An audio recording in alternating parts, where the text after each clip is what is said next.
de vendaval. Eu até brinquei hoje, se tivesse terremoto no Brasil, a gente tá lascado, né? O vendaval, a cidade já entra no caos. No Japão teve terremoto hoje, tá tudo certo lá, né? Imagina se tivesse aqui no Brasil, os prédios iam cair, ninguém ia reconstruir nunca mais, né? Porque aqui a coisa é. Então vamos de novo. Boa tarde. Agora sim, olha a diferença, né? Então vamos dar início aqui à nossa palestra desse tema tão importante que é execução trabalhista e geralmente é onde os processos patinam, né? Onde os processos na justiça do trabalho se avolumam, o acervo fica grande e por vezes a gente acha que são insolúveis, né?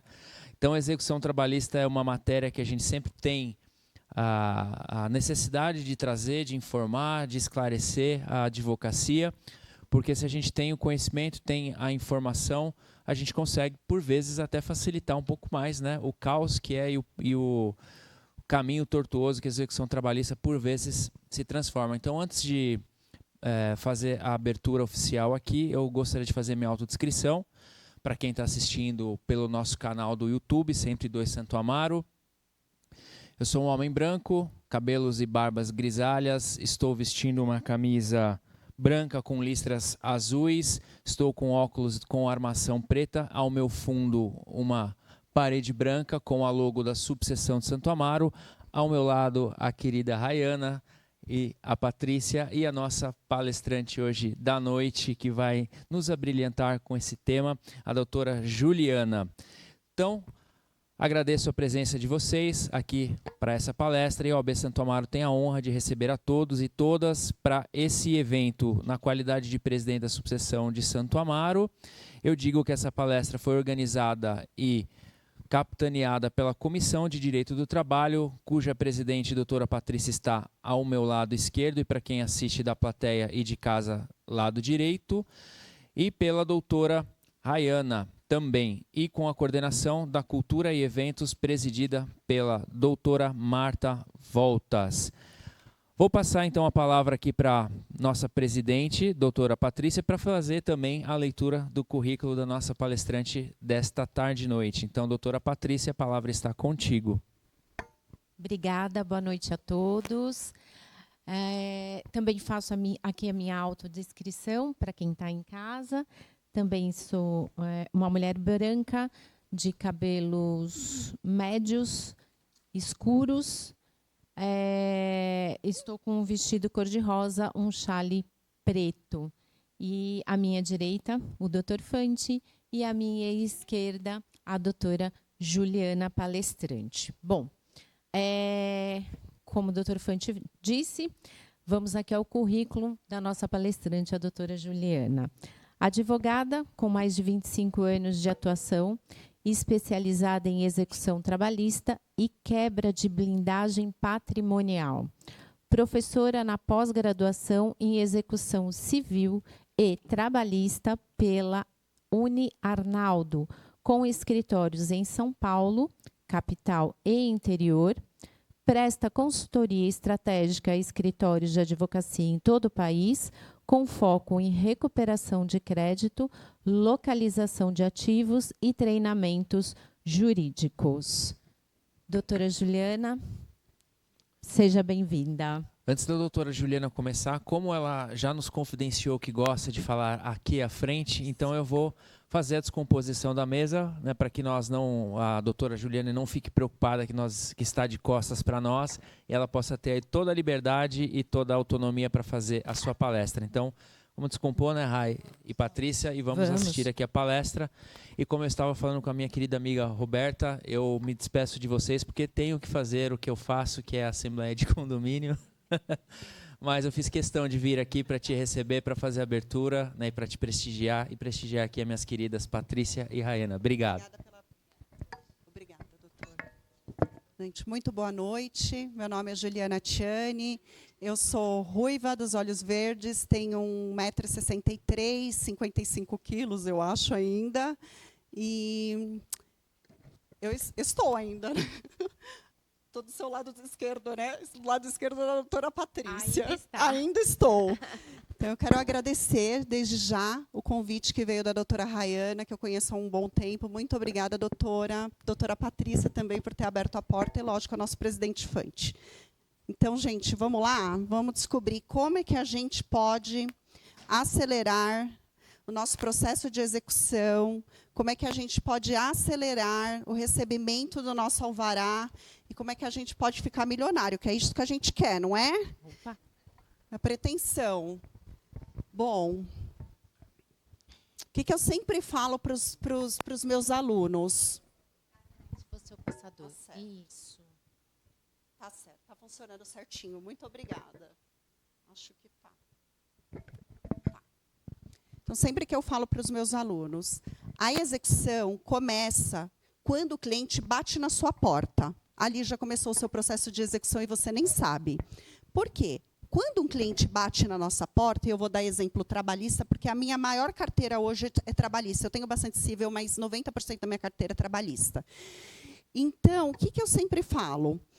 O cliente bateu na sua porta, ele vai lá te procurar para saber sobre os direitos dele, e você engole o cliente perguntando diversos questionamentos ali, trazendo um monte de questionamento do teu cliente, dos direitos, da insalubridade, da hora extra, de algo, de um dano, enfim, de algo que aconteceu ali dentro do contrato de trabalho. Mas, na entrevista, a gente não faz nenhuma pergunta para saber sobre a vida financeira dessa empresa.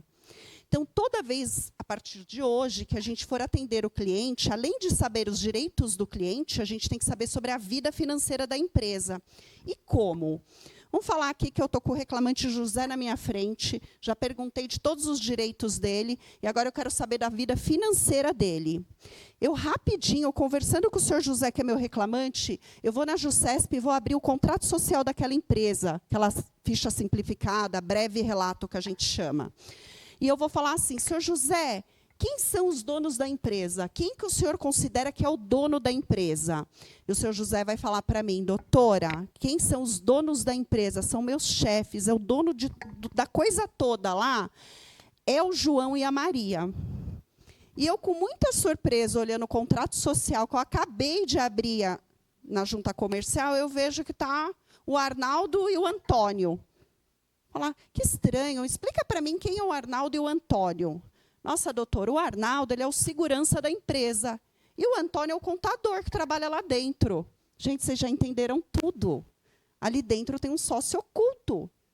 Então, o que a gente vai fazer na inicial? Trazer o sócio oculto, o João e a Maria, para o polo. E a gente vai explorar o depoimento daquele reclamante, para condenar esse sócio oculto que está com o patrimônio. A gente vai explorar o depoimento da testemunha do reclamante. A gente vai explorar o depoimento do preposto. Pronto, vocês conseguiram provar quem é o sócio de fato da empresa. Na inicial, e olha, mais para frente, eu já vou até falar como é que vocês vão executar essa pessoa, que vocês vão deixar os bens dele, desse sócio de fato, bloqueado na inicial, na sentença. Então, é muito importante. Olha o que pode acontecer também. Lá dentro está funcionando um grupo econômico que você nem sabe. Você só perguntou da empresa.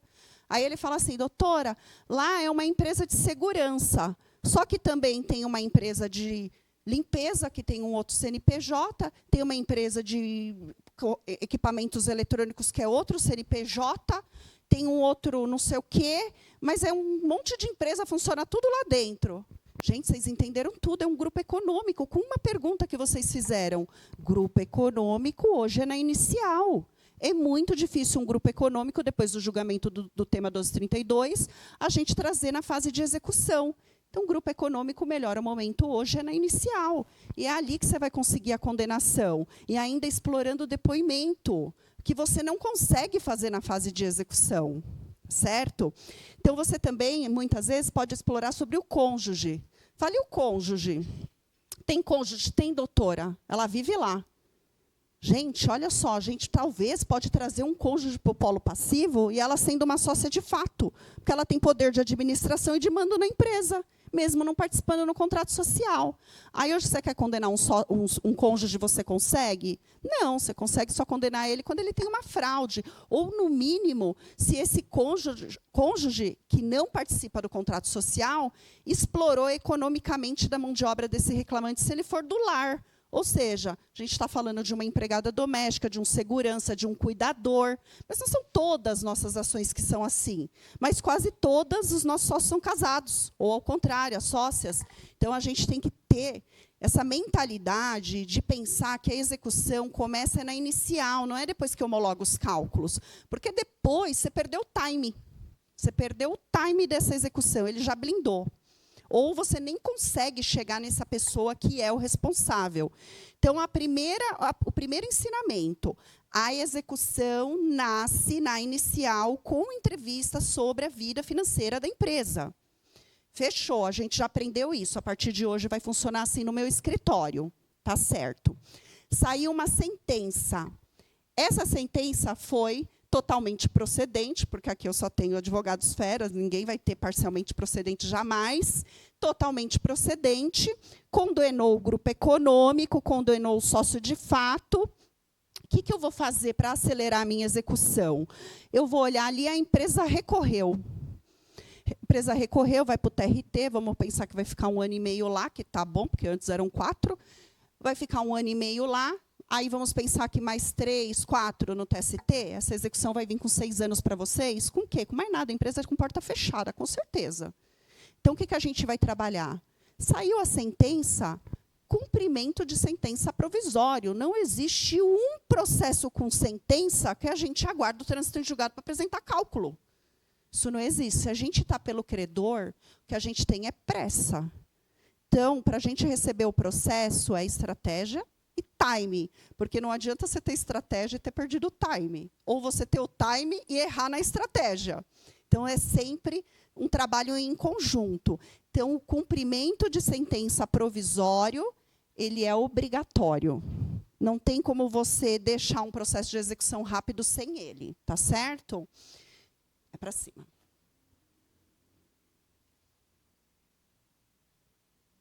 Bora tentar. Ah, é no meio. Ok. Então, cumprimento de sentença provisório. Então, a gente vai fazer o quê com cumprimento de sentença provisório?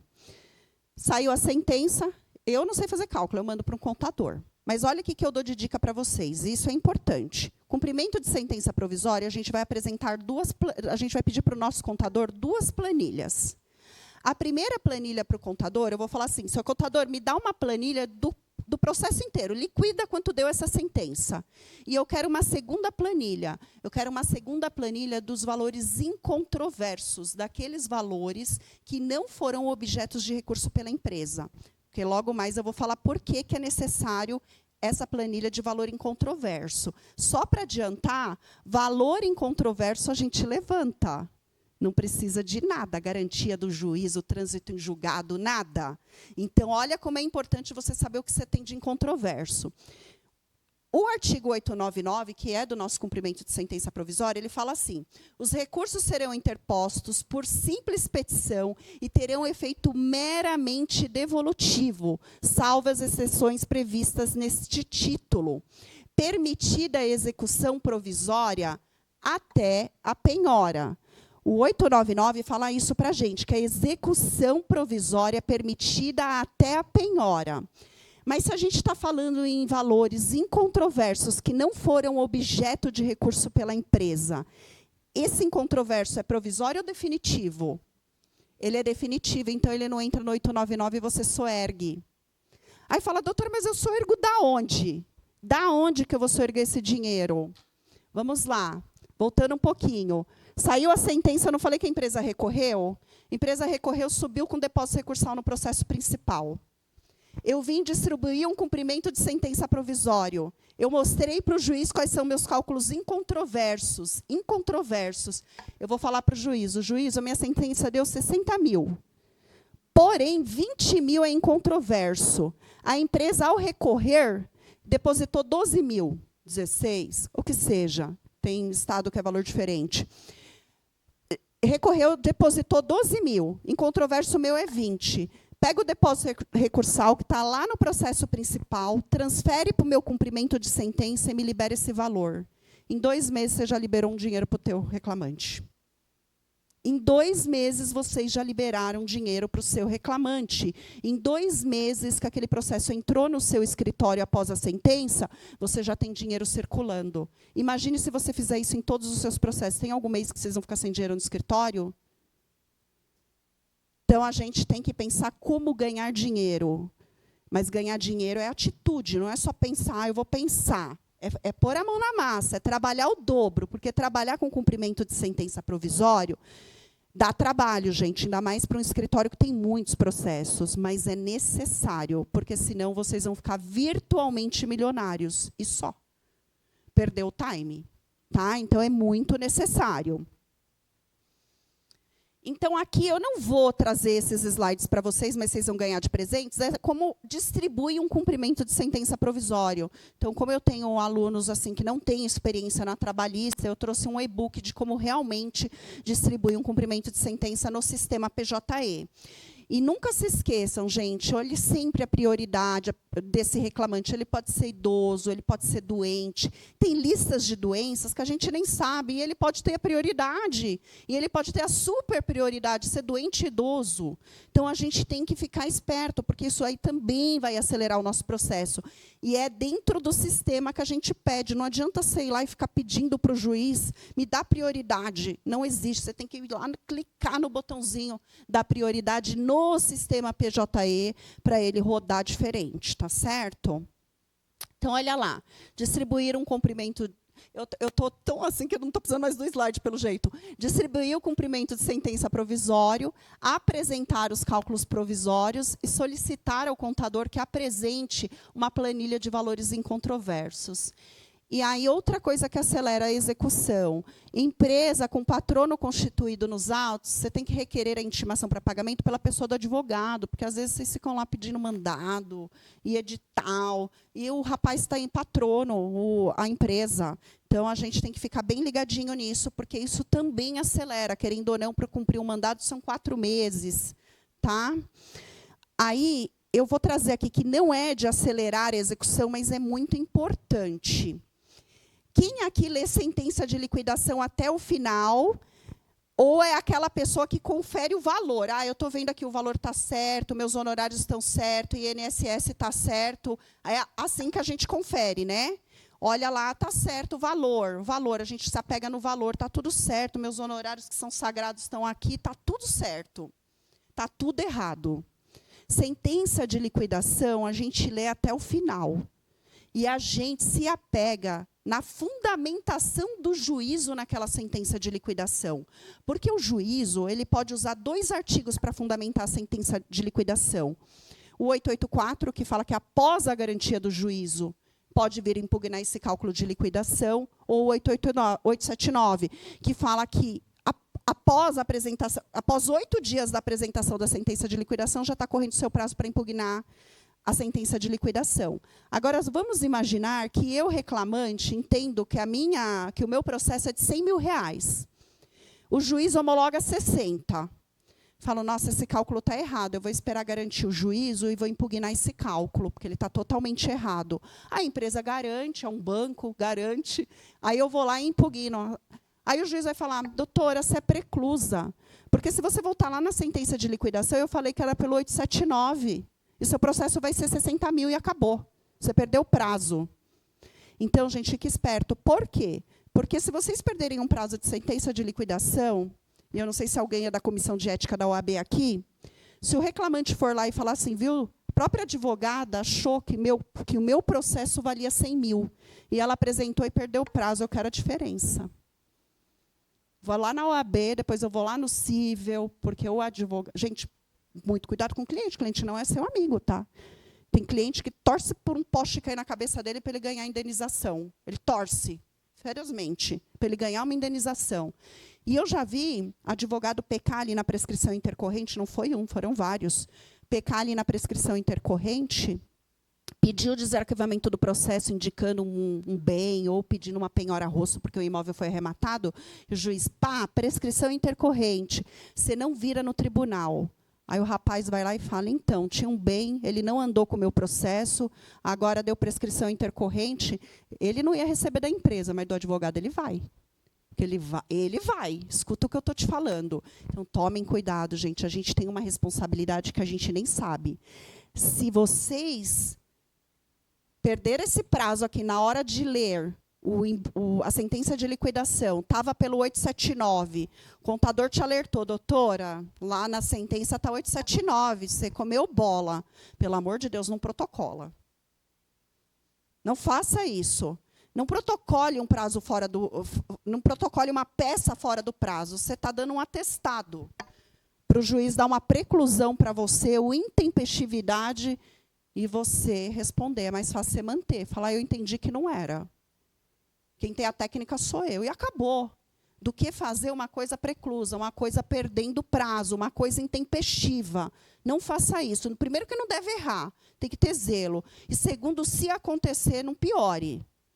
Não piore a situação. É um conselho de amiga. Bom, atentando-se a esse artigo, leiam a sentença de liquidação até o final. Não pequem pela preclusão, ou é pelo 884 ou pelo 879. Vamos para a pegadinha. Empresa de recuperação judicial, falência, que paga com precatório. Qual é o prazo para impugnar se ele não tem garantia do juízo? Qual é o prazo? Não tem garantia do juízo. São 5 dias. Quando o juiz é omisso, não são 5 dias? São 5 dias. Então, esse prazo não está em código nenhum. Tá? Não está em código nenhum, mas é o que aplica. Não percam esse prazo. Então, empresa que não... Resumindo, empresa que não garante execução, recuperação judicial, falência, fundação, paga com precatório, são 5 dias. O cálculo está errado, impugnação de cálculo com 5 dias, como se o juízo garantido estivesse. Tá bom? Tá. Uma sentença líquida... Eventual impugnação é no recurso ordinário. Sentença líquida não pode ficar esperando a liquidação, não, gente. Não vai haver sentença líquida. Juiz liquidou em sentença, você vai brigar com o cálculo no recurso ordinário. Não espere fase de liquidação. Bom, analisar a sentença de liquidação, pois o juízo pode ser expresso em determinar a impugnação pelo 879. E para que ele tenha um prazo mais elastecido. Não sei, para quem trabalha com contador, o contador ele é apertado, né? Ele tem muito cálculo, então eu gosto muito, saiu a sentença de liquidação, eu não espero a garantia do juízo. Saiu a minha sentença de liquidação, eu mando para o contador. Aí o contador vai falar para mim se está certo, se está errado. Se tiver errado e eu tiver pelo 879, eu já protocolo. Se não tiver, eu espero a garantia e protocolo, porque eu já tenho. E depois eu não tenho só 5 dias para entregar para o meu contador. Porque com a garantia do juiz, a gente só tem 5. Então, a gente prejudica o contador. Então, se é um processo de grande monta, milionário, muito cartão de ponto, ele não vai trabalhar legal. Então, eu gosto, chegou a sentença, eu mando. Eu não fico esperando a garantia para não apertá-lo. Aqui eu trouxe uma jurisprudência que vocês podem usar, porque tudo que eu falo, eu trago uma jurisprudência que eu vou dar para vocês, e vocês podem anexar no pedido de vocês e atualizar. Eu gosto muito de... Sempre que eu peço alguma coisa, eu coloco uma jurisprudência. Aí eu vou explicar sobre turma preventa. Então, eu trouxe aqui uma jurisprudência que vocês podem usar, que libera o depósito recursal. Aqui a mesma coisa, que ainda que esteja em provisória, o recursal pode ser transferido para o processo principal. Vocês vão ganhar, tá? O material, gente. E aqui também o que pode ser liberado nos valores incontroversos, ainda que se tratar de um cumprimento de sentença provisório. Tá? Então, o que eu sempre faço em qualquer pedido, logo para a gente falar? Em primeira instância, eu vou fazer um pedido agora de DPJ inversa. Em primeira instância, o que eu vou fazer? Primeiro, eu vou pegar o meu processo e vou olhar quem é a turma preventa. Vou voltar lá no RO. Vamos falar que caiu na 4ª turma, meu RO. Tudo que eu fizer agora vai para a 4ª turma. A 4ª turma virou preventa. Todos os meus recursos vão voltar para a 4ª turma, seja em que fase que for. Ok. O que eu vou fazer? eu vou lá no setor de jurisprudência, vou escolher quarta turma e vou colocar minha palavra-chave, IDPJ inverso, e vou descobrir que teoria essa turma aplica. Ah, ela aplica a teoria menor. Doutora, IDPJ lá é teoria menor. Eu vou pedir para o juiz o quê? Pela teoria menor, porque se ele não me der, eu vou recorrer e vou ganhar. Pode não me dar, não estou nem aí, eu não quero saber o que de primeira instância vai me dar, eu estou preocupada com o TRT. Porque na fase de execução, para ir para o TST, não vai. Súmula 266, só questão de ordem pública, é bem de família, impenhorabilidade de salário e nulidade. Vai tentar levar, você vai com agravo de instrumento, você protocola uns 200 recursos de revista e nenhum seu é conhecido. Execução, gente, não tem muita matéria constitucional, a não ser se a gente vai falar de ordem pública. Então, o que eu tenho que pensar? O que der no TRT, 90% de chance de manter. Então, eu estou preocupada quem é a turma julgadora. Agora, a minha turma julgadora aplica a teoria maior. Eu não vou fazer teoria menor aqui para a empresa recorrer e me virar no tribunal. Então, eu tenho que pensar quem é a turma preventa. Ninguém advoga nada sem pesquisar turma preventa. Vocês brincam na petição, mas vocês não estão advogando com propriedade. Porque se você ainda, no seu pedido, vem com uma turma preventa, fala, excelência, a turma preventa pensa assim, nesse sentido, e cola uma jurisprudência. Às vezes, o juízo nem ia te dar aquele pedido. Mas ele, e já aconteceu comigo, no próprio despacho, não é entendimento do juízo, porém, como a turma preventa pensa nesse sentido, faz fração ideal de imóvel. O juízo não queria dar. Eu já sabia que ele não dava, eu fui com turma preventa no meu pedido. Então, é uma economia de um recurso, de um agravo. Ou, se ele não me der, o meu agravo vai subir com o quê? Com uma turma preventa. Como é que eles vão com acórdão, contra o acórdão da mesma turma? Eles não vão, eles são vaidosos, eles não vão contra o acórdão da mesma turma. Então, gente, é muito importante, quando a gente fizer um pedido, trabalhar com propriedade, trabalhar com amor, fazendo a coisa com zelo, com energia, para dar certo.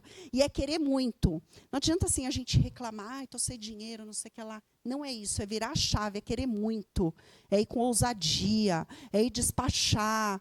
É isso, é você correr atrás daquilo que você realmente ama. É entregar aquilo para o reclamante que ele confiou em você. Mas aí a gente precisa de mais zelo. Eu sei que a gente trabalha com zelo, mas a gente precisa de mais ainda. Porque agora a gente está falando em dinheiro. A gente já fez todo o zelo para fazer aquele processo ficar bom. Aí agora a gente vai com zelo para a gente receber o nosso. Tá bom? Aí vamos falar agora sobre empresa aberta. Empresa aberta, gente, tem muita coisa que a gente pode fazer fugindo de convênios. Então, a gente vai lá, faz um Cisbajude, deu negativo, Renajude, deu negativo, a Arisp deu negativo, já está no BNDT, já tem Serasajude, não tem nada, mas a empresa está ativa e auferindo lucro. Então, a gente tem que analisar a empresa. Vamos lá. Essa empresa ela está ativa, auferindo lucro, mas ela faz venda online. Se ela faz venda online, se eu pedir uma penhora na boca do caixa, não vai ter nada lá. Então, eu estou procrastinando o meu processo. Mas se eu estou falando de uma balada que paga cachê, ou um grupo de samba que vai tocar ali e receber um cachê, vai lá com o oficial de justiça fazer uma penhora na boca do caixa do cachê do cara. É um por um pagando e você penhorando, um por um pagando e você penhorando. Você vai ficar na boca do caixa com PM e com oficial de justiça. Você vai receber o seu processo em um dia. Eu já recebi em pizzaria, em posto de gasolina, em balada, cachê de músico, fui atrás de músico até em Minas Gerais. Gente, recebe e é correr atrás do dinheiro. Então, ó, com penhora, eu estou falando em penhora na boca do caixa, um supermercado, o mercadinho da tia. E a penhora na boca do caixa não quer dizer dinheiro. Eu posso pegar as fitinhas de cartão de crédito, muita coisa ali eu posso descobrir quem é a maquininha que está recebendo. E olha que legal a penhora na boca do caixa como estratégia para uma prova futura. Vou pedir boca do caixa para vir negativo, mas eu sei o que eu quero com a penhora da boca do caixa. Vou chamar o oficial de justiça, vamos fazer a penhora na boca do caixa ali naquele posto de gasolina. Aí chega lá e fala, doutora, é outro CNPJ. Eu falei, tá bom, mas olha na maquininha aí, essa maquininha está saindo para que CNPJ? Para esse. Paguei no crédito aqui, R$10. Agora passa no débito aqui, R$10. Está saindo em outro, doutora. Agora vamos no Pix. Está saindo em quê? E agora a nota fiscal? Está no nome de quem? Pega tudo aquilo, manda o oficial de justiça certificar, ó, compareci no posto tal, só que cheguei lá, estava outro CNPJ, na maquininha do cartão de crédito é um, do débito é outro, no Pix é outro, está aqui os comprovantes que a doutora passou. Gente, grupo econômico com fé pública. Com fé pública. O oficial de justiça certificando para você, ó, você montou tua prova. Então, nem tudo é para positivo, mas é para estratégia. Estratégia, pensando grande. Aí tá. Penhora na boca do caixa, a gente já viu o que dá para fazer. Aí vamos falar de uma empresa aberta, ativa, que não tem nada, e a gente vai pedir um administrador judicial para a penhora do faturamento dessa empresa. Aí o que vai comparecer? Um contador da confiança do juízo, que vai fazer uma verdadeira auditoria dentro daquela empresa determinada pelo Poder Judiciário. Cara, até eu que sou honesta, não quero. Certamente é um acordo, porque é muito corajoso o empresário aceitar um administrador judicial dentro da empresa. Eu acabei de executar uma faculdade de Osasco, que eu não consigo receber de jeito nenhum. Pedi um administrador judicial, bateu lá. Eu quero saber tudo, onde que está sendo depositada essas matrículas, esses cursos online, CNPJ de quem. Quero tudo. Falei com o contador, liguei para ele. Foi ele bater lá, acordo. Bateu, ligar acordo. Não tem como fazer uma administração judicial aqui na faculdade. Imagine o que ia sair. Acordo, processo bom. Então, o administrador judicial, gente, é muito importante, porque ainda que ele não encontre... Eu não sei dizer, excelência, onde eles estão trocando esses títulos de crédito. Certamente numa factory, mas aqui eu não achei. Mas ele vai trazendo informações para vocês que vocês rastreiam, ou que o juiz veja uma fraude. Ou, mais para frente, se usar aquela manobra ardilosa daquele empresário para você pedir uma fraude de um imóvel, que não tem nada a ver uma coisa com a outra, mas você já está demonstrando para o juiz que ele é ardiloso desde sempre. Tanto que o administrador judicial foi lá e nem ele conseguiu pegar essa blindagem. Então, ainda que negativo, ele pode ser positivo. Então, sempre tem o que pedir. O administrador judicial, TRT-02, funciona muito. E a gente tem um perito muito bom, que é o Gali. Então, eu costumo pedir para o juiz, até eu indico, queria que fosse o Gali, porque ele trabalha para o tribunal e o rapaz é bom.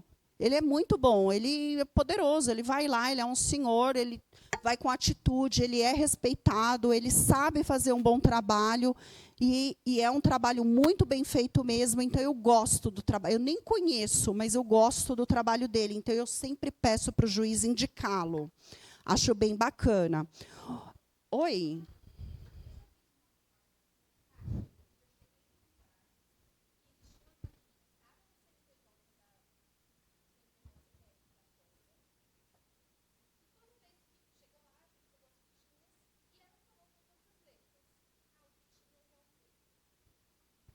Tá. Então, quando você acha a maquininha de recebíveis dentro de um estabelecimento, que certamente vai estar no CNPJ de quem você processou, você não vai penhorar as fitinhas. As fitinhas, você vai descobrir quem é a operadora, e aí você vai ter que oficiar a operadora para qualquer crédito que caia naquela máquina, transfira direto para o juízo.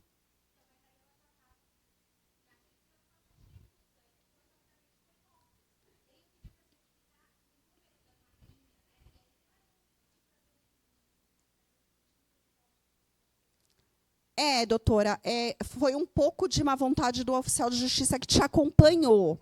Acontece, né? Não são todos que são. Mas você pode pedir para o juiz um complemento dessa diligência para que o juízo determine que o oficial de justiça faça isso.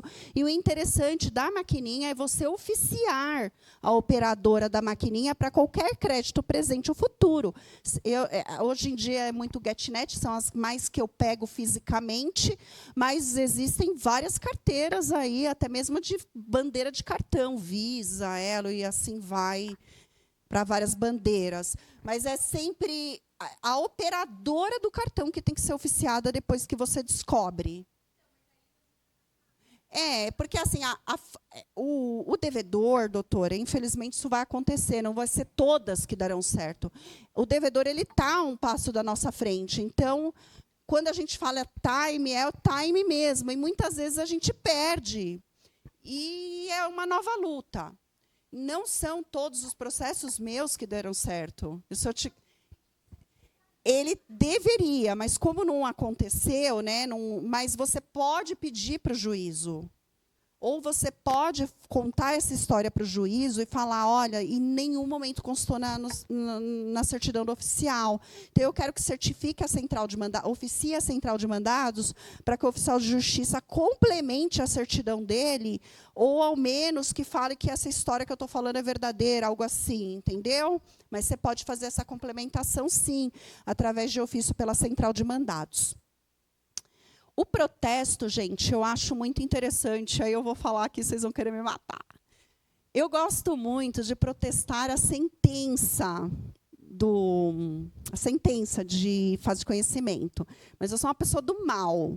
Então, eu gosto de protestar a sentença e pedir a falência. Aí o pessoal fala, para de ser louca, a gente não quer ir para a falência, juros diferentes, lá não paga, etc. Mas é agir com estratégia. Eu não vou pedir a falência do mercadinho da tia. Mas eu já pedi a falência de uma empresa que vende pneus milionária.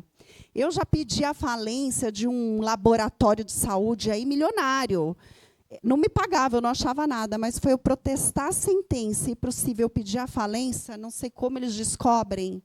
Antes de ser intimado, bateu a inicial, eles já estão descobrindo que estão sendo processados. Eles entraram em contato com o escritório para acordo. Então, olha só, a gente tem que pensar com estratégia. Eu não vou quebrar o bar da tia, não dá, porque senão eu não vou receber minha execução.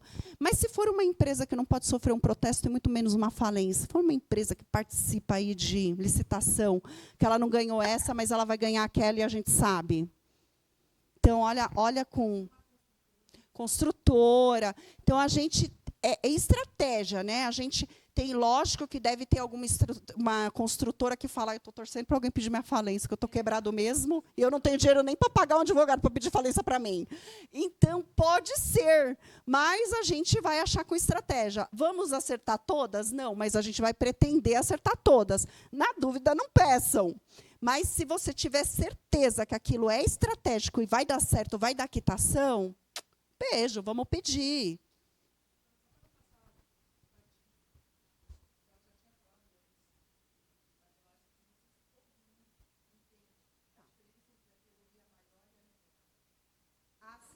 Teoria maior e menor?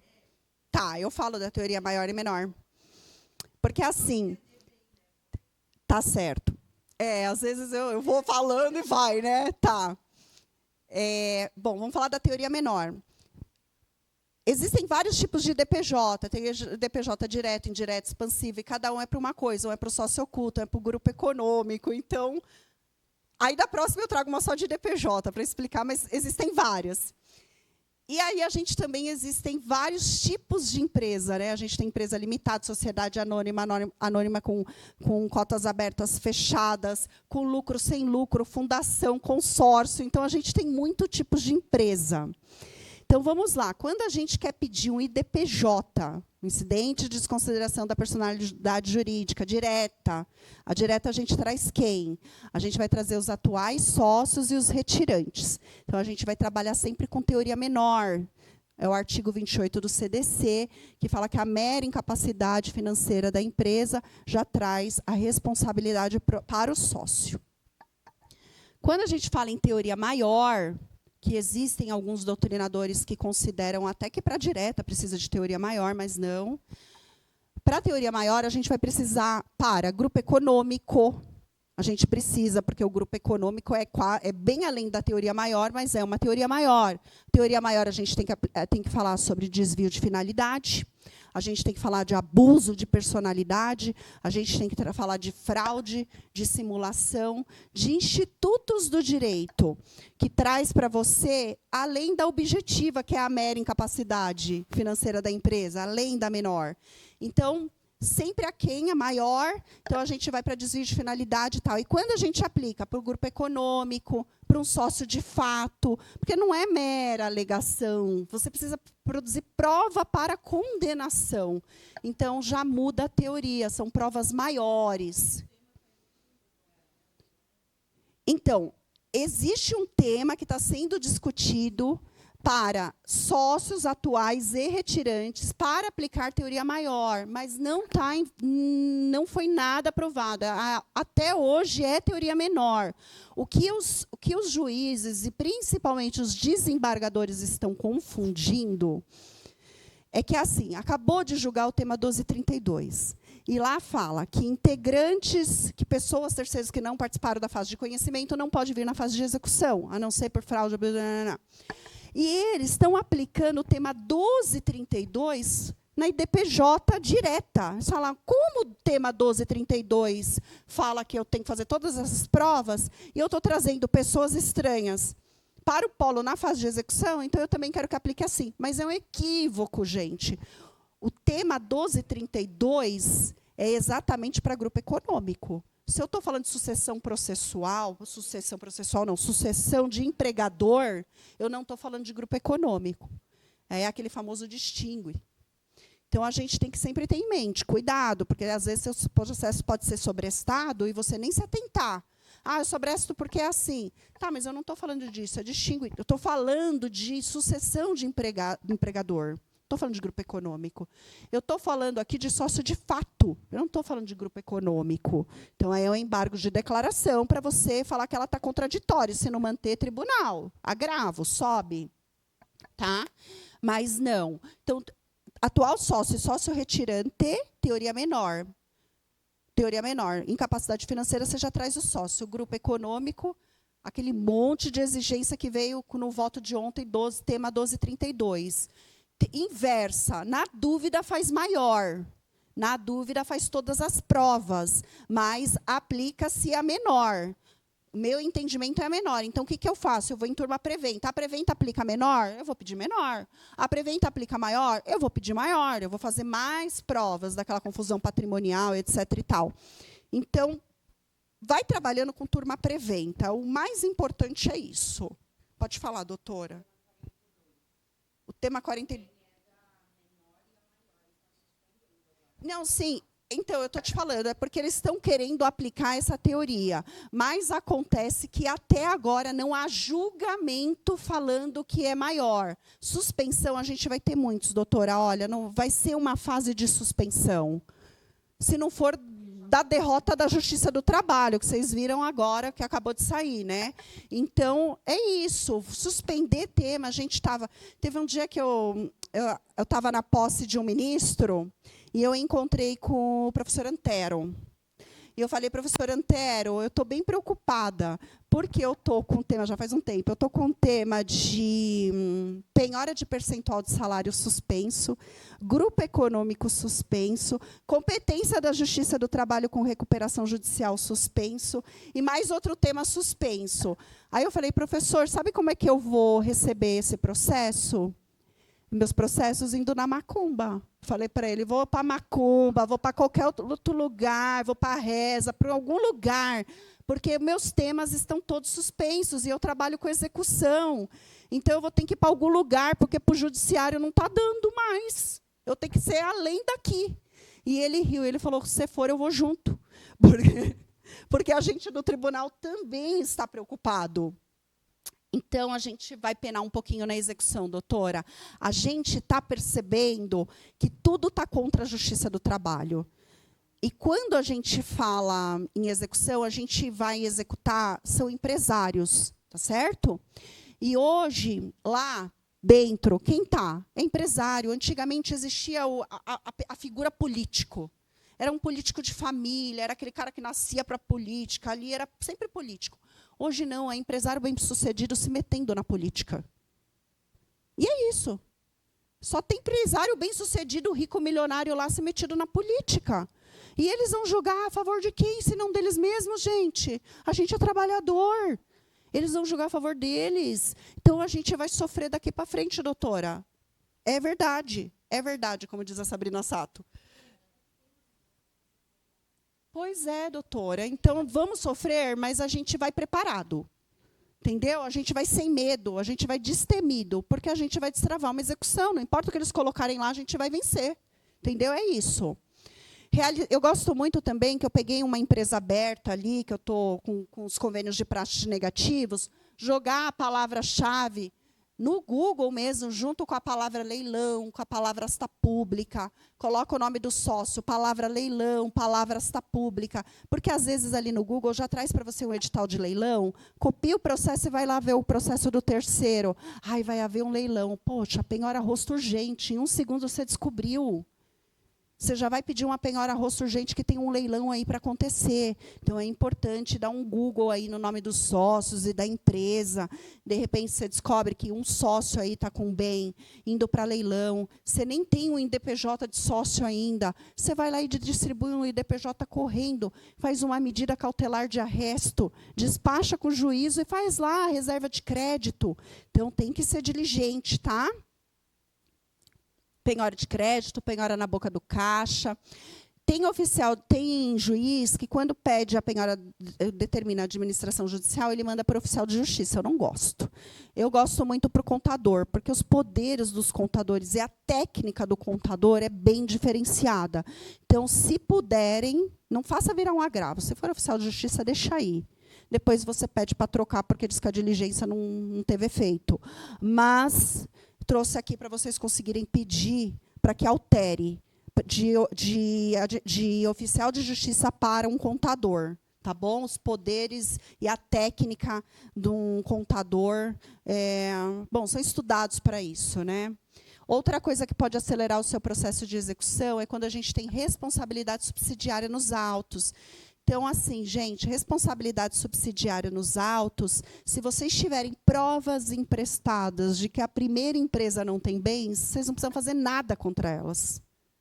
Nada. Nem se esbajude contra elas.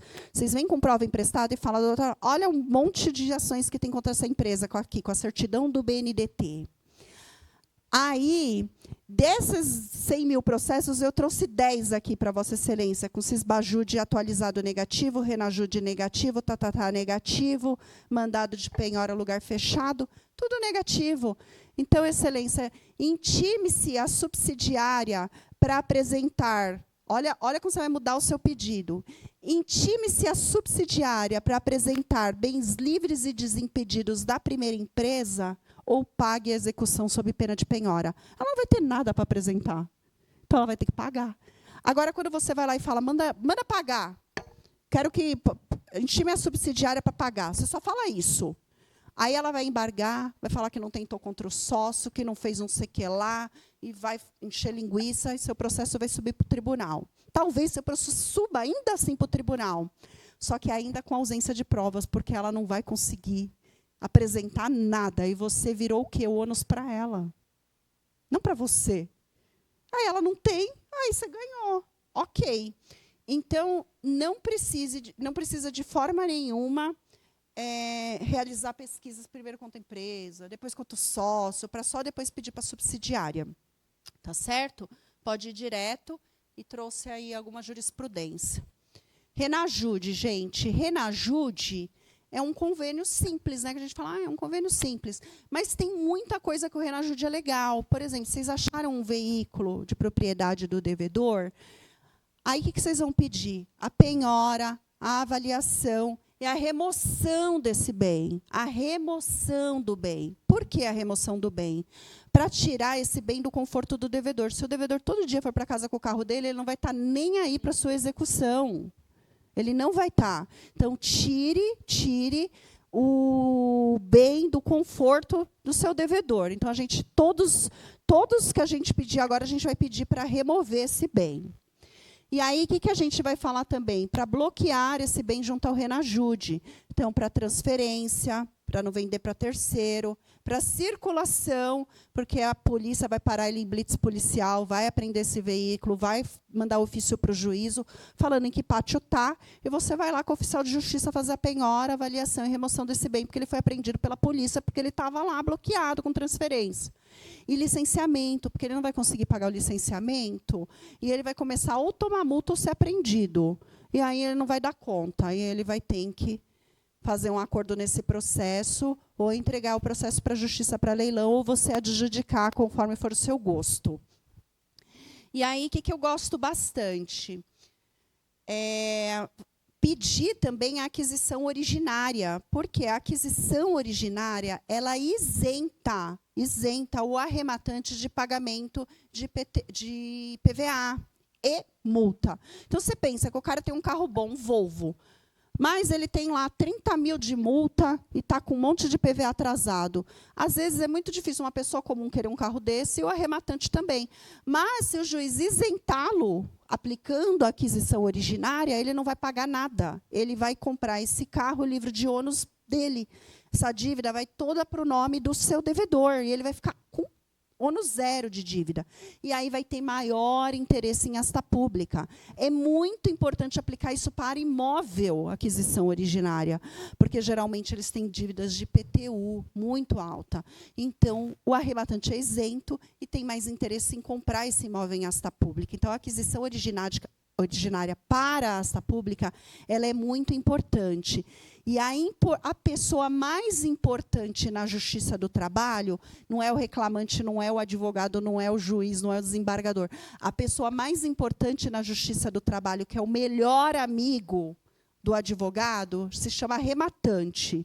Então, respeite a figura do arrematante. É ele que faz a Justiça do Trabalho girar. Então, a partir de hoje, tenham na cabeça, em oração, os arrematantes, porque eles são que fazem a justiça girar, gente. Eles são uma figura muito importante.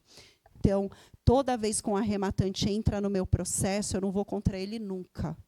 Eu ajudo ele em tudo. Entrou com embargo de terceiro, arrematante veio. Não, toda a razão arrematante. E aí, com toda a razão arrematante. Tá bom? Ele é sempre o nosso amigo. Olha só, tem poucos juízes que trabalham com a penhora a termo. A penhora a termo, vocês conhecem? Ela é um pouco diferente, porque, assim, na Justiça do Trabalho, geralmente, a expedição de mandado, penhora, avaliação e remoção, tá certo? Nem remoção, né? Penhora e avaliação. Remoção é porque é só quem pede mesmo. Quando a gente fala de penhora a termo, é um pouco diferente. A penhora a termo, a gente indica o veículo à penhora, funcionou bem na pandemia. Ninguém fazia nada e eu fazia tudo na pandemia. Penhora a termo, você indica o veículo à penhora, coloca a tabela FIP quanto ele vale, fala para o juízo fazer a penhora pelo sistema Renajude. Vai lá e escreve penhora no sistema Renajude. Que o juiz considere a tabela FIP como valor de avaliação desse bem e designe-se asta pública. Tem 2 varas na Justiça do Trabalho que faz. Uma delas é a 71. Gira.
imóvel em caráter nacional, porque às vezes você pediu um ARISP e veio negativo, tá certo? Só que você pede depois a juntada da resposta CENIB. E lá na resposta CENIB você descobre que o rapaz tem um imóvel no Mato Grosso, no Paraná. Então, aqui é nível nacional. É muito importante a juntada CENIB no seu processo, que caráter nacional vai aparecer matrícula registrada no nome dele. Olha aí, ó. Deixa eu voltar. Vendo? Ó, que ali já está cancelado, que já tinha tido acordo, mas ali vai aparecendo as matrículas em outros lugares. Aí, agora, a gente vai falar sobre o convênio DOI. O convênio DOI, ele é um convênio muito importante, gente. A Declaração de Operações Imobiliárias. Ele veio com a Lava Jato. Ele é muito importante, esse convênio, porque aqui estão os imóveis registrados em contrato de compra e venda e registrados em plantas, que não têm a matrícula ainda, tá certo? E, muitas vezes, tem a matrícula, só que a matrícula está no nome de terceiro e o contrato de compra e venda está no nome do seu devedor. Aonde que você acha? É no DOI. Tá? Então, o DOI é para devedores que blindam patrimônio. São aqueles que têm imóveis registrados por meio de contrato de compra e venda ou imóveis na planta. Como é que você vai descobrir, doutora? Onde que está? Convênio DOI, gente, tudo é sigiloso do DOI, então eu tive que riscar. Se eu pudesse pôr um aqui, eu colocaria que fica mais fácil de compreensão, eu sei. Mas não teve como. Então, é assim, ó, o DOI a gente lê da seguinte forma. O primeiro quadradinho dali de cima, é aonde o contrato de compra e venda desse devedor está. Primeiro quadrado é aonde o contrato de compra e venda desse devedor está arquivado. Então, no primeiro quadrado, vai falar, é o cartório de títulos e notas, é o cartório de imóveis, ele pode estar em qualquer cartório, em qualquer lugar do Brasil. É um contrato de compra e venda registrado em cartório, é só isso. Então, você já sabe onde está o cartório. Por que você precisa saber? Porque você vai pedir um ofício para lá, porque você precisa da cópia desse contrato de compra e venda. Então, ali você já sabe em que cartório está. No segundo quadradinho, você sabe em que folhas estão, em que livro estão, já até resume para o cartório onde eles estão. O outro quadradinho ali, o terceiro quadradinho, vai estar a matrícula ou o bem que vendeu. Às vezes ele está zerado, ele não fala o número da matrícula, mas calma que a gente vai descobrir. No último quadrado, aí vem o nome do devedor, a matrícula, se tiver a matrícula ali, e no último quadrado está o endereço do imóvel. O último quadrado está o endereço do imóvel. Aí vamos trabalhar agora com a resposta. Doutora, veio um DOI aqui para mim, que fala que tem um contrato de compra e venda registrado no primeiro tabelionato de Santo Amaro, só que não fala para mim o número da matrícula. Eu não sei o número dessa matrícula. Então, como é que eu vou fazer a prova, doutora? O contrato de compra e venda eu sei onde está, mas e a matrícula, doutora? Fácil. A gente não tem o endereço do imóvel? No último quadrado, pelo CEP, a gente sabe qual é o cartório imobiliário responsável por aquilo. Então, vamos falar que que aquele CEP é responsável pelo 8º cartório. A matrícula está no 8º cartório. Aquele CEP é responsável pelo 8º cartório. A matrícula está no 8º cartório. Então, eu vou fazer 2 pedidos para o juiz. Excelência, eu quero indicar um imóvel à penhora. Acontece que o meu devedor não registrou o imóvel no nome dele. Ele está registrado com um contrato de compra e venda.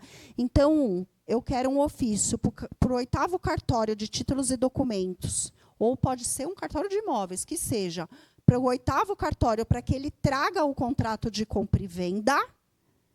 E eu também quero um ofício para o cartório X, para que ele traga para mim a cópia da matrícula, que deve ser feita essa pesquisa por endereço, porque eu não tenho o número da matrícula. E o endereço é rua tal, número tal, apartamento tal. E aí o cartório, para mandar a matrícula para o juízo, vai fazer essa busca por endereço e vai falar para o juízo: excelência, o número da matrícula referente a esse endereço é 53211, segue em anexo a matrícula. Aí, o que vocês vão fazer? Com um contrato de compra e venda em mãos e uma matrícula, as duas provas que o rapaz é dono do imóvel. Juntou essas duas provas, indica a penhora, leilão, foi, recebeu. Então, o DOI é muito importante. Eu acho muito imóvel com contrato de gaveta, gente, contrato de compra e venda. É uma delícia. Nós trabalhamos muito com busca Arisp. A Arisp ela é um pouco limitada. A Arisp ela não alcança todos os estados da federação, só alguns. Então, quando vocês quiserem, em nível nacional, buscar imóvel, eu gosto do ONR, mas alguns juízes trabalham com aquele S-REI, que é SEREI, S-REI. Então, tanto faz a ONR ou ao SEREI para trazer imóveis para a gente, nível nacional, porque o nosso Arisp não comporta todos os estados, tá bom? E aí vem assim a resposta bonitinha, ó, com CPF, nome do devedor, vem na matrícula certinha, tá? Eles vão te dar a informação e aí você vai pedir a matrícula. Ali apareceram 3, né? E aí ele vai te mostrar e você pede as matrículas. Ou, às vezes, vem já a resposta é a matrícula. Quando o oficial é mais... Você quer que eu volte, doutora? Mas você vai ganhar o material. Eu vou deixar com a Rayane. E aí a gente tem a penhora do percentual de salário. Gente, hoje a penhora do percentual de salário, vocês têm que ir para a turma preventa, porque assim, tem turma preventa que fala que é 4 mil e pouco, tem um que fala que é o mínimo existencial. Então, evidentemente, o que a gente vai fazer? A gente vai sempre lutar para que o devedor fique com o mínimo existencial, tá? Porque aí ele ganha 4 mil e pouco, alguma coisa assim, e vocês continuam penhorando, lógico, penhora o percentual de salário, está pagando juros do processo, como o meu processo é muito alto, indica outra coisa. Excelência, não está garantido o juízo. Eu fiquei penhorando o salário de uma pessoa que ela não ganhava mal, e eu falava assim, eu acho que assim, 1 ano e 2 meses, no máximo 1 ano e 4 meses eu vou receber. Aí veio o Covid e matou o cara, eu fiquei sem o salário. Eu fiquei, então, gente, não dá, a gente tem que continuar a execução. Não dá para prever, entendeu? Então, a gente pode bobear mesmo, é sempre esse.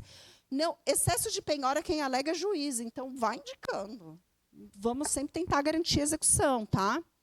Aí a gente tem a penhora da meação do cônjuge. Eu não gosto muito de trazer o cônjuge para o polo passivo, aquele cônjuge que é alheio à execução, ele não participa do contrato social da empresa, ele não é executado nos autos.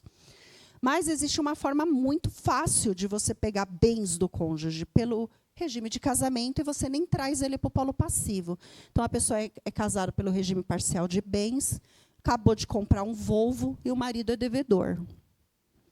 Aí, o que você vai fazer? Olha, excelência, a esposa tem um Volvo, acabou de comprar, dentro do regime de casamento. E o meu devedor tem 50% desse bem, porque o regime de casamento dele é a comunhão parcial. Então, eu quero a penhora, avaliação e remoção desse veículo, que leve à acha pública, que reserve 50% para a esposa e os outros 50% vai pagar a minha demanda. Aí, se achar um Volvo, um processo de 50 mil, quita. Não, você não está pegando, você não está executando a cônjuge. Eu entendo que você está... Lógico, doutora, a gente vai levar em deferimento de tudo. Mas eles estão muito errados. Por quê? E a gente vai lutar.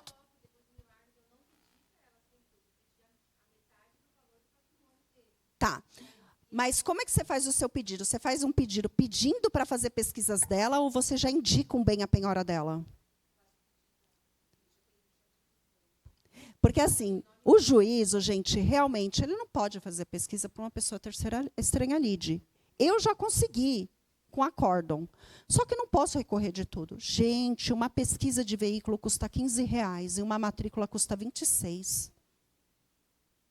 Poxa, vocês preferem um agravo que demora 1 ano? Não. Então, o que a gente vai fazer? Vamos ser proativo. Eu vou pagar uma consulta de veículo da cônjuge, vou fazer custa R$7 a prévia de imóvel. A matrícula custa R$26, mas a prévia de imóvel custa R$7.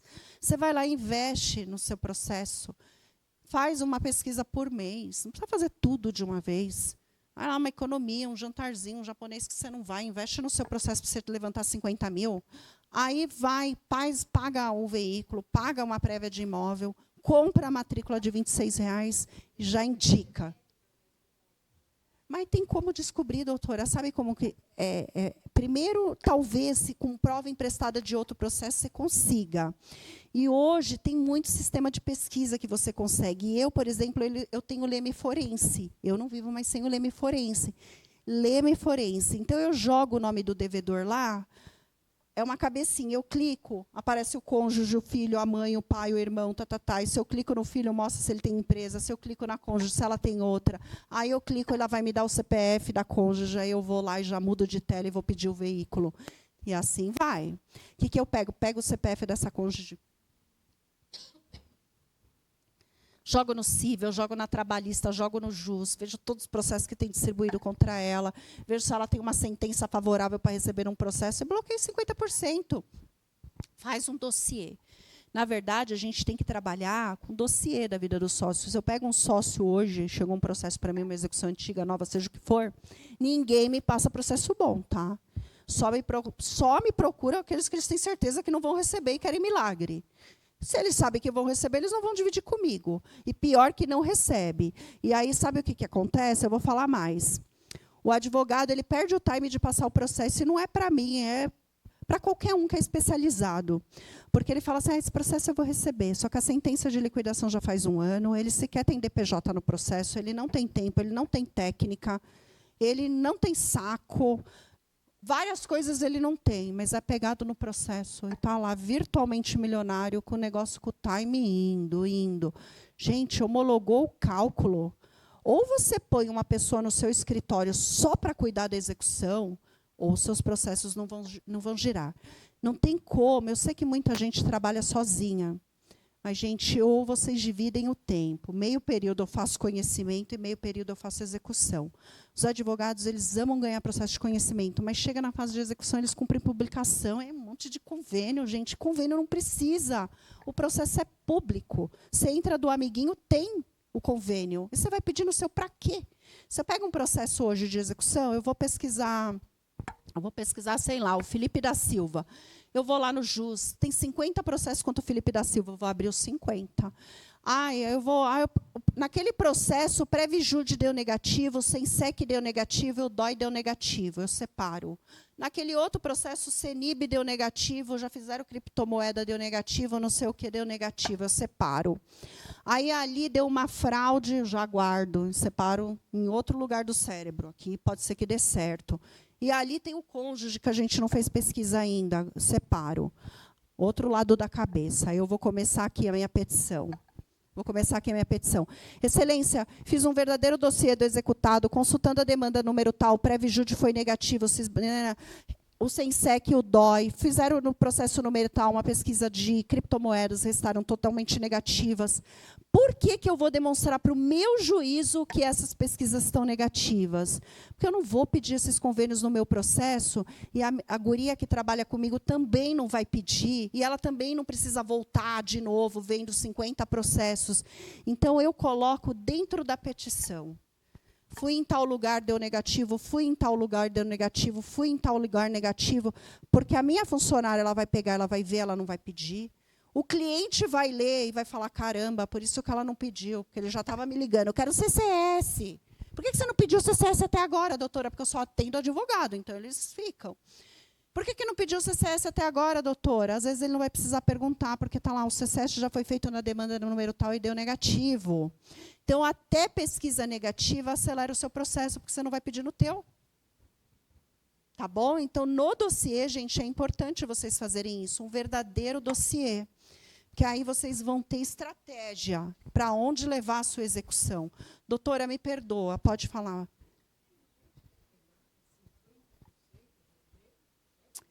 Então, doutora, quando vai a leilão, esse bem ele vai a 100%, seja ele qual for, com coproprietário, com irmão, ele vai 100% a leilão, vende 100% do imóvel. Mas 50% do produto da arrematação é liberado para o alheio, para o coproprietário, para o cônjuge. E os outros 50% paga a execução. Mas o imóvel, todo mundo perde. Não é, vai 100%. Só que o juízo só vai poder trabalhar com 50%. Entendeu? E isso. Pode indicar veículo imóvel, você sempre vai pedir 100% do imóvel, 100% do veículo para asta pública. Mas, na hora de pagar todo mundo, o juiz vai falar, esse aqui é do irmão dele, que não é executado, então dá o avos dele ali.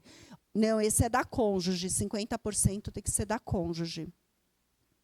E o resto deixa aqui na execução.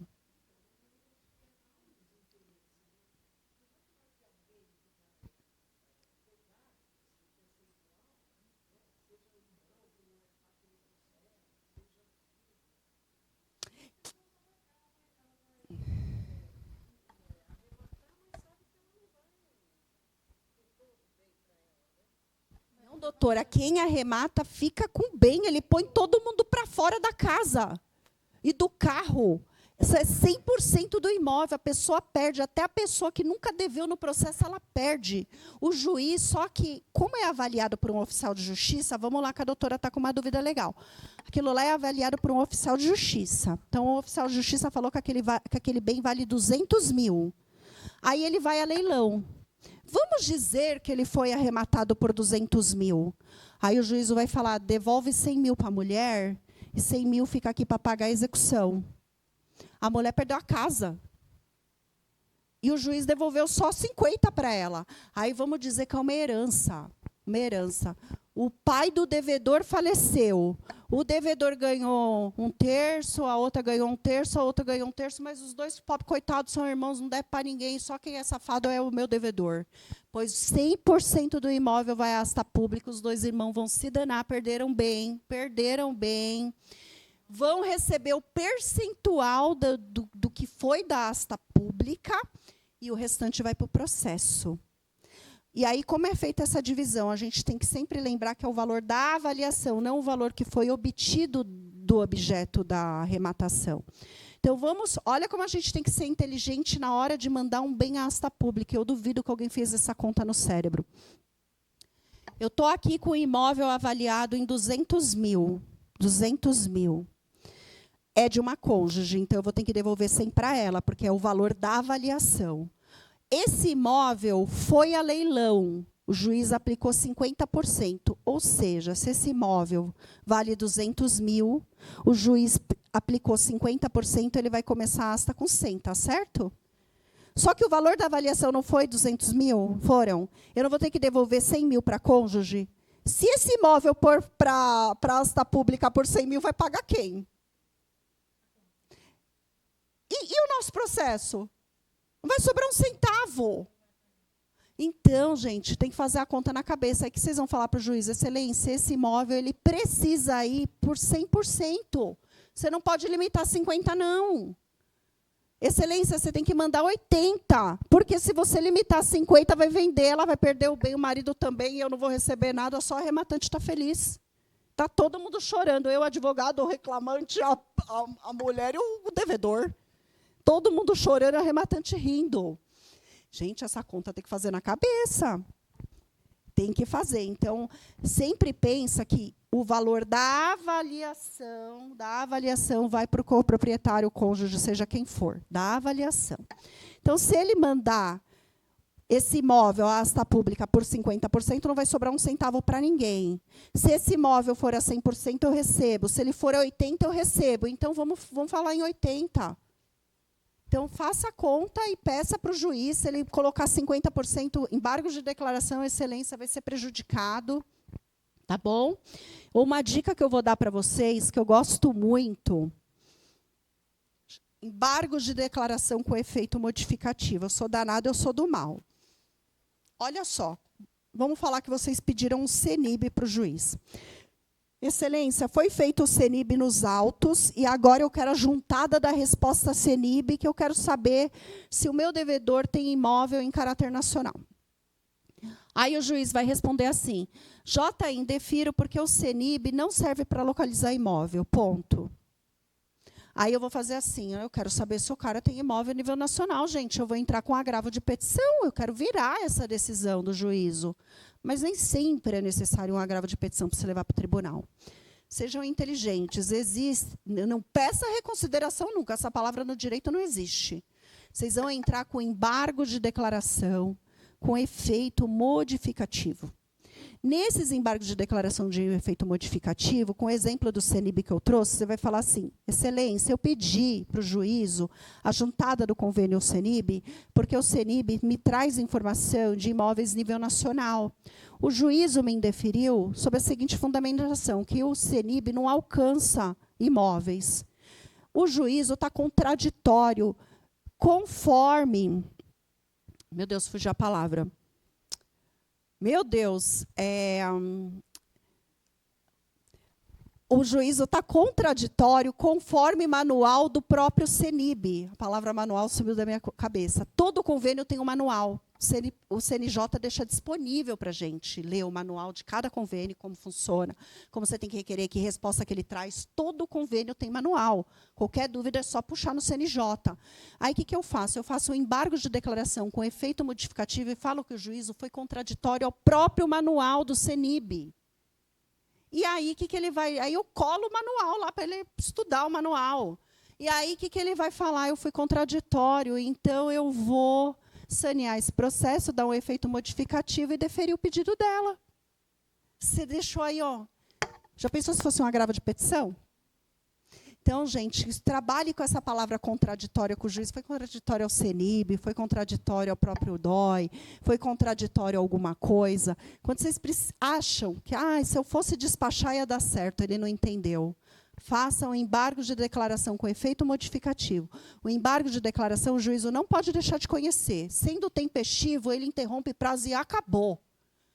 Então, ele não reconsiderou, não saneou lá, porque embargos não servem para reconsiderar, serve para sanear, ele não saneou favorável a você, aí sim você faz um agravo, mas aí você teve uma chance. E nos embargos vai lá despachar. Entendeu? É isso. Então, é estratégia também, para se livrar um pouquinho do que a gente... mais do mesmo, né? A penhora a termo eu já expliquei para vocês, né, que é um pouco diferente, mas é bem bacana, eu vou deixar aqui, vocês seguirem direitinho ali, ó, vai ficar uma penhora perfeita. E a gente vai falar por que requerer o processamento de uma IDPJ. O IDPJ, gente, ele acelera muito um processo de execução depois de passado tudo isso. Porque vocês repararam quanta coisa a gente fez e nem sempre dependendo de convênio? Muita coisa a gente não precisa. Penhora na boca do caixa não é convênio, administrador judicial não é convênio, protesto com falência não é convênio. Então, muita coisa a gente não precisa do judiciário, mas tem muita coisa que também precisa. Então, passou essa fase, já está na fase de DPJ, que a gente já tentou de tudo, e agora a gente tem que ir para o sócio. E aqui eu trouxe um grafo, porque eu sei que a gente gosta de dinheiro, como é que as extinções de execução forçadas por pagamento sem instauração de DPJ. O que quer dizer isso? Isso daqui é uma porcentagem do que está dentro do escritório de vocês, de execuções que são extintas com aplicação de prescrição intercorrente, que sequer tem IDPJ. Então, onde está esse advogado que deixou aplicar a prescrição intercorrente num processo que sequer tem IDPJ? Então, tem que tomar cuidado com a responsabilidade que eu falei lá na frente. Aqui... extinções na etapa de execução forçada por pagamento com instauração de DPJ. 39% de chance major a sua chance de recebimento no processo com IDPJ. 39%, gente. Então, o IDPJ funciona. Olha como é que majora sem a instauração de IDPJ de novo, 14,5%. É aqui que eu ganho dinheiro. É processo parado. E olha a incidência de convênios com instauração de DPJ. Gente, é 1% do Cisbajude é positivo integralmente para a empresa. Você vai lá, pede um Cisbajude da empresa, 1% é garantido integralmente. Mas olha com o Cisbajude contra o sócio como majora. Então, a gente tem que pensar que IDPJ ainda funciona e a gente tem que lutar pela teoria menor, tá? Nós somos criadores de tese. Vai falar o desembargador é o ministro? Não, a gente que leva a tese, eles julgam. Nós somos criadores de tese, tá bom? Bom, aqui eu vou passar. Quando requerer um IDPJ, é quando tudo aquilo deu negativo. Vou não passar com vocês isso, tá? Agora a gente vai falar sobre concurso de credores. Eu recebo muito mais processo com a figura de concurso de credores do que realmente levando imóvel à asta pública dentro do meu processo. Então, eu recebo muito processo assim, com concurso de credores. Então, eu vou lá, pesquiso o meu executado, eu vejo se o meu executado participa de algum polo passivo. Porque se ele participa de algum polo passivo e lá tem algum bem, eu posso pedir uma penhora no rosto daqueles autos. E no rosto daqueles autos, eu vou participar com a condição de concurso de credores. Se o meu executado, de repente, ele tem um divórcio extrajudicial, se ele tem uma partilha de bens, se ele tem um testamento, se ele tem uma dissolução, uma união estável, seja o que for, eu também posso, isso aí tudo a gente descobre com convênio SENSEC, eu também posso pedir para participar numa condição de concurso de credores.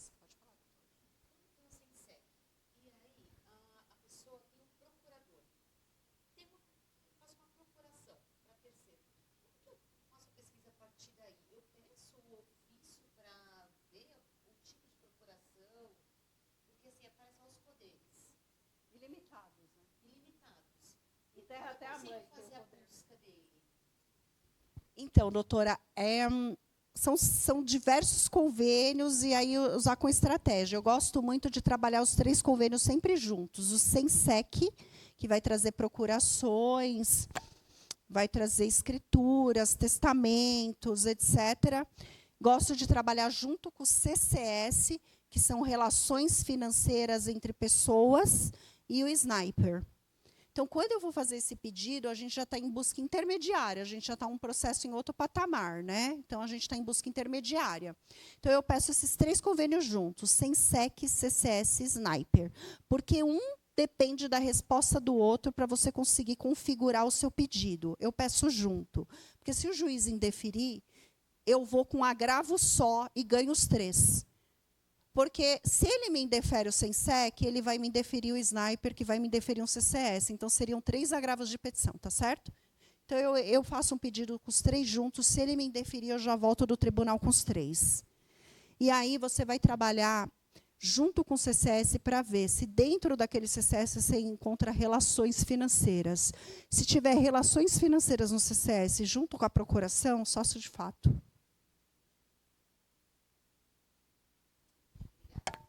Nada. Tem muito mais coisa, mas, em tese, isso aí já faz a prova. E se o nosso executado está no polo ativo, gente, de repente ele é autor de uma ação de uso capião. Outro dia eu vi um executado meu que ele tinha uma ação contra uma empresa de telefonia, quase que eu falo, e a ação era milionária. Ele vai receber, vai demorar? Vai, eu sei que vai, a empresa vai recorrer até o final. Mas o meu crédito está garantido. Eu penhorei no rosto dos autos de um processo que ele está no polo ativo com uma empresa sadia que vai pagar esse processo e ele não vai receber. Esse dinheiro vai vir todo para a minha demanda. Então, olha só que interessante. Se hoje eu pego uma matrícula e ela está lotada de penhora, primeiro eu jogo lá para ver se ela foi arrematada no setor de leilões. Ela não foi. Em todos os processos que está escrito penhora, eu vou pedir penhora no rosto dos autos. Se aquela matrícula tiver 30 penhoras, eu vou pedir 30 penhoras no rosto dos autos. Evidentemente que eu vou olhar em cada um. Ah, esse aqui está com penhora, mas já até pagou, só não tirou. Esse aqui também. Esse aqui deu bem de família, não sei nem por que está aqui ainda. Sei lá. Aí não pede. Mas se a matrícula tem diversas penhoras, eu vou pedir em cada processo sim. Por quê? Eu não sei em qual juízo será mais rápida a asta pública. Eu não sei em qual juízo vai sobrar crédito, porque eu vou participar na condição de concurso de credores. E a penhora a rosto é mera expectativa de recebimento de futuro crédito. Penhora no rosto dos autos não quer dizer que a sua execução está garantida. Então, você pode fazer 50 penhora rostos. Não tem problema nenhum. E aí, o que você vai fazer? O juiz vai deferir essa penhora no rosto dos autos. E você, como advogada, vai se habilitar. Você vai pegar aquela decisão que deu a penhora no rosto dos autos e você vai lá no cível, por exemplo, e se habilitar. Você vai falar, viu, juiz do cível? eu sou o credor trabalhista e vim aqui realizar uma penhora no rosto dos autos. E tem mais, se esse imóvel for arrematado dentro desse processo, o senhor vai ter que pagar meu processo primeiro, porque o nosso crédito é trabalhista, é alimentar, e eu tenho direito de preferência. O meu crédito vai receber na frente do seu credor. Lógico que nós concorremos em concurso de credores para crédito da mesma natureza. Vamos dizer que dentro desse processo cível já tenha 10 penhoras da trabalhista. Vamos dizer que nesse processo cível já chegou 10 penhoras trabalhistas lá. E o meu crédito é trabalhista, todo mundo ali vai concorrer, tá certo? E aí o princípio da anterioridade da penhora que vai determinar quem chegou primeiro para pedir a penhora no rosto daqueles autos, ou se tem alguma trabalhista averbada ali, porque é a primeira que averbou trabalhista que também vai receber. Então, aí a gente tem que estudar um pouquinho, que é muito rápido para eu falar, a ordem de pagamento ali do 908. Mas crédito da mesma, só resumindo, crédito da mesma natureza é anterioridade da penhora. Então, 2 créditos da mesma natureza, 2 trabalhistas, é a anterioridade da penhora. Mas, se a gente está concorrendo com cível, é a preferência do 186 do CTN. Então, a gente vai passar na frente do cível. Por que é importante você se habilitar no cível? Porque, se o juízo do cível paga primeiro o processo dele e esquece a sua penhora a rosto, ele está desobedecendo um pedido, né, de direito de preferência que veio até da trabalhista. Então, é fácil, porque você está acompanhando esse processo, você vai lá e entra com recurso. Fala, não, excelência, porque você é habilitado, você é parte legítima, porque você é um terceiro interessado credor dentro daquela demanda habilitado, você tem que receber publicação. Se o juízo não te dá a preferência, você entra com agravo, você vai lá recorrer. E aí você recorre dentro do TJ, porque você é parte legítima, falando, o juízo lá não me deu preferência, meu crédito é trabalhista. Você ganha. Agora, se você deixar passar, o que você vai fazer? Entrar com uma rescisória? Não.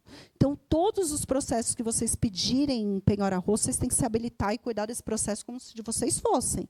E, às vezes, aquele credor sabe que nem vai receber mais. Fala, vixe, veio tanta penhora aqui que eu não vou receber mais. Eu não vou receber. Sabe o que ele faz? Ele para de andar com aquele processo. E, se você é terceiro interessado, você continua. Você tem legitimidade. E aí você continua com aquele processo. É muito importante, tá? Aí a gente também tem imóveis com posse consolidada. Quem é que já pegou um monte de imóvel, matrícula, aí pega a matrícula, a Caixa Econômica consolidou a posse porque o rapaz não conseguiu pagar o financiamento. Mas olha só que interessante. A posse é do banco. Agora, a posse é a propriedade, né? Já tomou a posse. Então, tá bom, que, na verdade, a propriedade nunca foi do devedor, né? Porque se o imóvel já era alienado financeiramente, ele não tinha propriedade, por isso que chama consolidação da posse, porque a CEF só toma posse. A Caixa Econômica vai vender esse imóvel, tá certo? No leilão extrajudicial, certeza, para uma outra pessoa. A gente tem que acompanhar, gente, porque dependendo por quanto a Caixa vendeu, o credor nem sabe que ele tinha dinheiro para receber de volta, e você penhora aquele crédito. Então, toda vez que eu vejo um imóvel com posse consolidada, eu peço para oficiar o banco. E ele tem que provar para o juiz por quanto foi pago aquele leilão que aconteceu extrajudicialmente. E se ultrapassou o valor, ele vai depositar no processo, porque o credor não foi atrás do que seria o direito dele. Mas eu vou. E aí o juízo pega e penhora essa diferença e você recebe, como se fosse o credor. Então, é importante, oficie sempre o banco, imóveis, principalmente com posse consolidada, porque se for bem vendido em leilão extrajudicial, o devedor nem sabe que tem dinheiro para receber, porque ele não vai atrás, até com medo de sobrar dívida, então ele nem quer saber. Então, ele pega e você penhora. E se não sobrar, ok, mas pelo menos você foi na diligência. Tá? Então, imóvel alienado fiduciariamente, imóvel com hipoteca, com usufruto, tudo você pode penhorar. Ai, doutora, eu penhorei um imóvel, só que tenho uma pessoa com usufruto. Ai, tá bom, penhora, porque ela vai morrer e você vai pegar o bem. Um dia ela morre. Mas não perca o bem. Entendeu?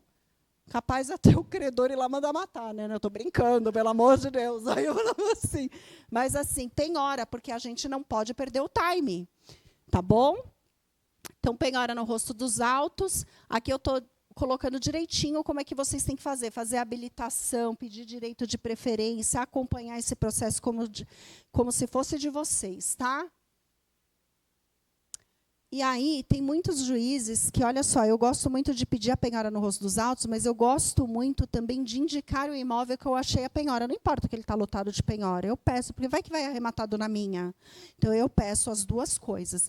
Então, eu sempre... Aí o juízo fala, eu já deferia a penhora a rosto, se é excesso de penhora, eu não vou permitir. Então, eu trouxe a jurisprudência. Penhora a rosto é mera expectativa de recebimento de futuro crédito. Mais uma vez, não quer dizer que a sua demanda está garantida. Você nem sabe se vai sobrar dinheiro na asta pública, se vai alguém comprar aquele imóvel em asta pública. Então, o juízo falar de excesso de penhora está totalmente equivocado. Tá bom? Direito de preferência sobre qualquer outro crédito, né? Porque o crédito trabalhista ele tem tanto para condominial. Olha só, a gente fala... O condomínio segue bem. Só que, quando a gente fala em trabalhista, a trabalhista tem preferência de receber até sobre o condomínio. Então, tem muita gente devendo condomínio aí, gente. Então, faz penhora no rosto dos autos do condomínio. O condomínio vai levar esse imóvel à asta pública e quem vai receber é você, sem fazer nenhum trabalho. Tá? Créditos condominiais... Crédito da mesma natureza, então, olha lá, princípio da anterioridade da penhora. Então, a gente tem que sempre ficar muito ligeiro. E a instauração de concurso de credores. Então, toda vez que a gente pedir uma penhora a rosto, a gente vai se habilitar. E o que a gente vai lutar é pela instauração de um concurso de credores. Que horas são? Eu estou vendo gente olhando. Então já foi, acabou, né? Então tá, e que pena que eu ficava até meia-noite, eu gosto tanto. Mas eu vou falar rapidinho aqui. Uma última coisa, mas quando for assim, me avisa, eu estou sem relógio. Uma última coisa, é rapidinho. Concurso de credores. Olha só, se eu tenho a preferência, eu fui a primeira ali a proceder à penhora do imóvel e a ver bem na matrícula, ou o meu crédito tem preferência, eu só tenho a minha penhora a rosto, eu disputo comigo mesma, eu vou receber esse processo. Se eu tenho direito de preferência, eu tenho direito de preferência. Então, eu vou lutar pelo direito de preferência, quero receber na frente e acabou.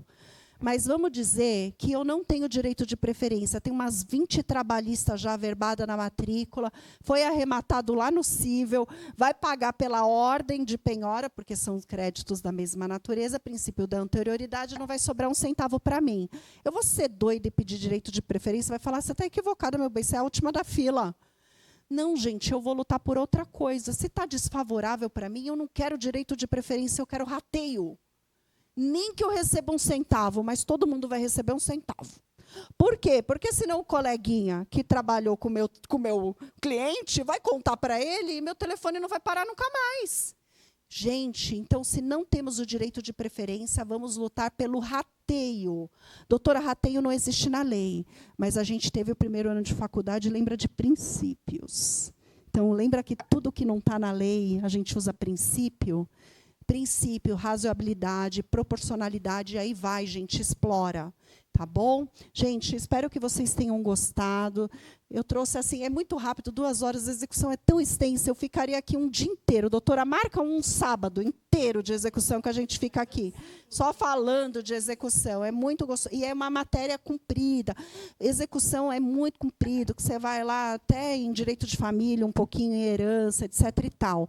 Eu vim aqui de todo o coração do meu interior para trazer essas notícias boas aqui para vocês, para acelerar um pouquinho da execução de vocês. Eu desejo de todo o coração que vocês tenham uma execução bem-sucedida, que vocês tenham um 2026 próspero, com muito alvará, com muitas ideias para execução, porque as dificuldades que a gente passa no escritório, a gente anota e leva para alguém. Tá?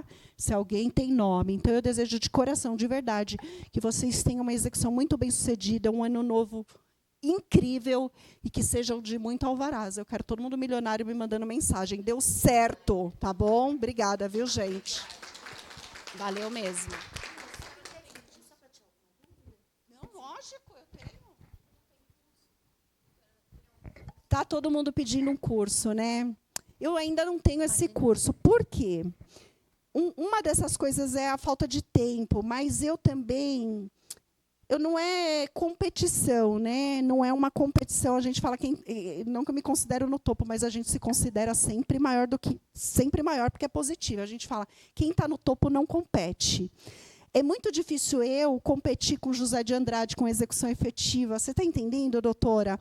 Então, não, eu não tenho um curso. Então, eu fiz um viés diferente. Eu entro dentro dos escritórios e eu treino equipes. Então, eu vou em escritório aí que tem 7 pessoas, aí eles aprenderam a dividir o mérito, a fase de conhecimento com a fase de execução, e fala, doutora, está aqui, ó, treina. Então, eu vou e treino, faço esse trabalho, faço em outros escritórios também, de processos específicos, né, que eles me trazem o problema e falam, vem passar o dia comigo e vamos solucionar juntos. Então, eu fiz um viés diferente, mas para a prática da execução. Então, você pode vir aqui que eu só te dou prática. Então, às vezes, até eu não sei que a pessoa não tem aquela dúvida de conhecimento da matéria mesmo, porque eu sou 100% prática.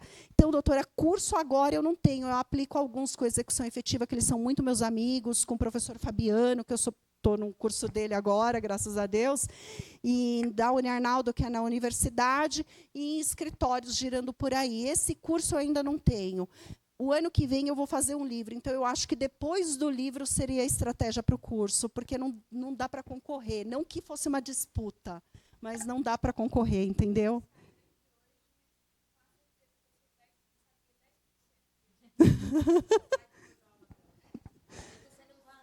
Está saindo ótimo. Alguém mais tem alguma pergunta? Tem pergunta do... depois ela vai disponibilizar e a gente vai colocar para rodar, tá bom? Para aqueles que foram inscritos podem Qualquer ficar sossegados. coisa, doutor, entra lá no meu Instagram, gente, pode. Eu passo modelo de peça. Olha, o que vocês precisarem. Eu estou com um problema assim, o que eu tiver de modelo... Eu acho que isso aqui é meu Instagram. Não sei se é que meu sobrinho que faz, eu não sei. Não. Aí eu falo assim, veja se é o meu Instagram. Se não for, a gente disponibiliza. A Juliana Tchani, TCHNI. Não é? Não. Tá. É Juliana Tchani. É Juliana Tchani, TCHANI. Não quero nem sair mais daqui agora. Aqui, esse é. Meu sobrinho fez. Tinha certeza que ele falou que tinha feito. E aí, gente, me chama e fala, eu quero material, eu mando para vocês, tá bom? Que eu acho que fica mais fácil, né? Imagina. Pode falar, doutora. Eu lembrei agora. No caso, você falou de condomínio, né? Condomínio. A pessoa que deve, a condômina, faz questão de não colocar o imóvel no nome dela. Ela já pagou. Então, não dá para oficiar para o banco, para ver se ela tem ainda algum valor para pagar e a gente reservar o crédito. Ela comprou um imóvel, não registrou no nome dela, tá no nome de terceiro, e está devendo muito condomínio. O condomínio quer penhorar a posse. Ele já conseguiu que se penhore a posse e quer levar a posse a leilão. Já levamos algumas vezes e ninguém arremata a posse. Ou seja, para alugar... Ninguém quer saber. Tem alguma outra forma, doutora, porque o que manda leilão é a matrícula e não é a posse, é a propriedade. Porque então, não importa que a devedora, porque o condomínio, ele vai levar leilão a matrícula, não a devedora. Pois é. Eu queria ver esse processo. Que coisa estranha. Não passa para o nome dela de jeito nenhum. Me passa esse processo? Ai, te passo. Me passa pelo Instagram, eu vejo com a doutora, porque assim, nunca vi isso. Nunca vi mesmo. Porque o condomínio ele vai levar o imóvel a leilão.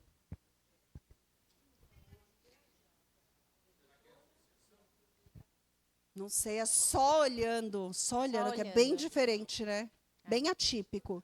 Manda, doutora, que aí depois a gente, na próxima, já conta para todo mundo o que deu. Obrigada, viu, doutora? Pessoal, olha só, a gente vai encerrando, agradecendo a doutora Juliana pela presença, pela palestra. Como disse a doutora, eu diria que um pouquinho mais, assim, eu saberia, doutor, uns 40. Os outros 60 eu estou aprendendo também. Mas muito obrigada, doutora. Depois vai ser disponibilizado o material, fiquem tranquilos, tá bom? E aí, 2026 está aí, novas oportunidades. A gente vai, junto com a comissão, abrir aqui mais palestras, trazer a doutora Juliana de novo para falar com um pouquinho mais de tempo. Ah, sim, pode deixar. A execução realmente é uma coisa que a gente precisa, né? Bom, agradecer mais uma vez. E é isso, gente. Ah, sim.